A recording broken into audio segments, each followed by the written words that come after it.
Hello students, আমি Moumita ma'am. আশা করি তোমরা সকলে খুব ভালো আছো। Welcome back to our channel. Students, আজকে আমি তোমাদের third semester major political science থেকে তোমাদের আন্তর্জাতিক সম্পর্কের একটি খুব ইম্পর্টেন্ট একটা থিওরি বলতে পারো, যার নাম হচ্ছে রিয়ালিস্ট থিওরি, বা যেটাকে বাংলায় বলা হয় বাস্তববাদী তত্ত্ব।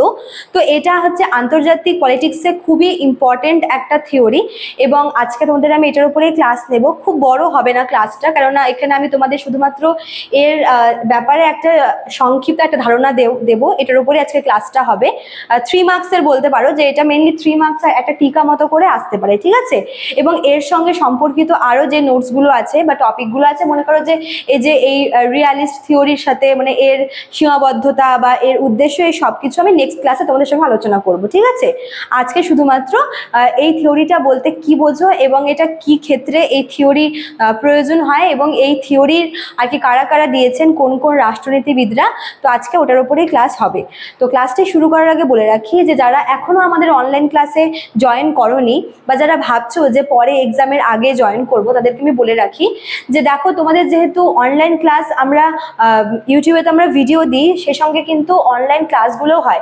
এবার যদি তোমরা পরে জয়েন করো, তোমরা নোটসগুলো পেয়ে যাবে ঠিকই, কিন্তু অনলাইন ক্লাসে অনেক ইম্পর্টেন্ট টপিক নিয়ে কিন্তু আলোচনা করা হয়। মনে করো যে অনেকে যেহেতু এখানে কি হয় যে আমরা একে অপরের সাথে আর কি কথা বলতে পারছি না, কিন্তু অনলাইন ক্লাসে ওদের যত রকমের প্রবলেম থাকে, মানে স্টুডেন্টদের প্রবলেমগুলো কিন্তু আমি শুনি এবং ওদের সলভ করার আমি চেষ্টা করি।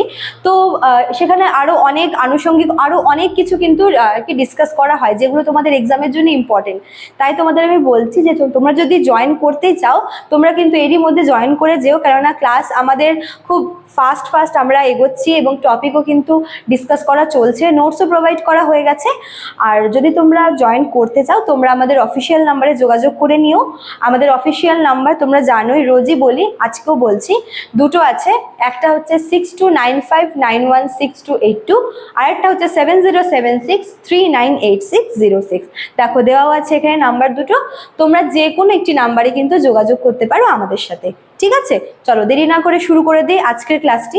দেখো 3 মার্কসের কোয়েশ্চেনে কিন্তু আমি খুব একটা বেশি কিছু লিখি না, যেহেতু এটা তোমাদের টিকা মতো করে আসে। তো এখানে আমি শুধুমাত্র এটা কোন বিষয়টার উপরে ক্লাস নেবো খালি অতটুকুই লিখে রাখি।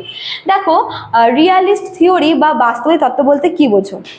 দেখো, আন্তর্জাতিক সম্পর্কের ক্ষেত্রে এই যে থিওরিটা আছে রিয়ালিস্ট থিওরি, এটা কিন্তু খুব একটা মানে এফেক্টিভ, খুব প্রভাবশালী একটা থিওরি, ঠিক আছে। তো এই যদি আমরা এই থিওরির বিষয়বস্তুটা সম্পর্কে আলোচনা করি, এই যে থিওরিটা বাস্তবায়ী থিওরিটা, এটা মেনলি কোনো একটা রাষ্ট্রের যে স্বার্থ বা ক্ষমতা, তার ওপর ভিত্তি করেই কিন্তু ব্যাখ্যা করা হয়। মানে এই যে বাস্তবাদী যে তত্ত্বটা আছে, এটা দেখো আমরা জানি যে প্রত্যেকটা রাষ্ট্র, আমাদের পৃথিবীতে যতগুলো দেশ আছে, প্রতিটা দেশেরই নিজস্ব কিছু স্বার্থ রয়েছে, নিজস্ব কিছু ক্ষমতা রয়েছে, ঠিক আছে। তো ওই জাতীয় স্বার্থ এবং জাতীয় ক্ষমতার উপর ভিত্তি করেই কিন্তু এই রিয়ালিস্ট বা বাস্তববাদ তত্ত্বটাকে ব্যাখ্যা করা হয়। এবার দেখো, এখানে একটা কথা বলে রাখি যে এই যে তত্ত্বটা, এটার যদি মূল বিষয়বস্তু সম্পর্কে বলি, তবে এখানে কয়েকটা কথা আমাকে এক্সট্রা বলতে হবে। যেরকম মনে করো যে দেখো, আন্তর্জাতিক পলিটিক্সে কি হয়ে থাকে যে যখন তখন কিন্তু যুদ্ধ সংঘাত এগুলো হয়ে থাকে, ঠিক আছে। এবং এসবের জন্য কিন্তু প্রতিটা দেশকে কিন্তু সবসময় প্রিপেয়ার থাকতে হয়, কেননা যখন তখন যুদ্ধ হয়ে যেতে পারে, যখন তখন আন্তর্জাতিক বিশৃঙ্খল একটা অবস্থা সৃষ্টি হতে পারে, এবং সেই হিসেবে নিজেকে প্রস্তুত রাখতে হয়। বলতে পারো যে প্রস্তুত করা মানেই হচ্ছে নিজের যে সামরিক শক্তি, নিজের ক্ষমতাকে বৃদ্ধি করা। এবং শুধুমাত্র বৃদ্ধি করাই বলবো না, মনে করো যে যেহেতু সময় এগোচ্ছে, সময় পাল্টাচ্ছে, তো মনে করো যে একটা রাষ্ট্র সে যথেষ্ট প্রভাবশালী, যথেষ্ট সে শক্তিশালী, কিন্তু সময়ের সঙ্গে সঙ্গে কিন্তু তাকে তার শক্তিশালী মানে তাকে তার শক্তিকে বৃদ্ধি করতে হবে। কেননা যত দিন এগোচ্ছে তত বেশি কি সময়ের সঙ্গে সঙ্গে এই যে বিশৃঙ্খল অবস্থা, এটা কিন্তু বৃদ্ধি পাচ্ছে, এবং এই যে ধরনটা, এটাও কিন্তু অন্যরকম হচ্ছে।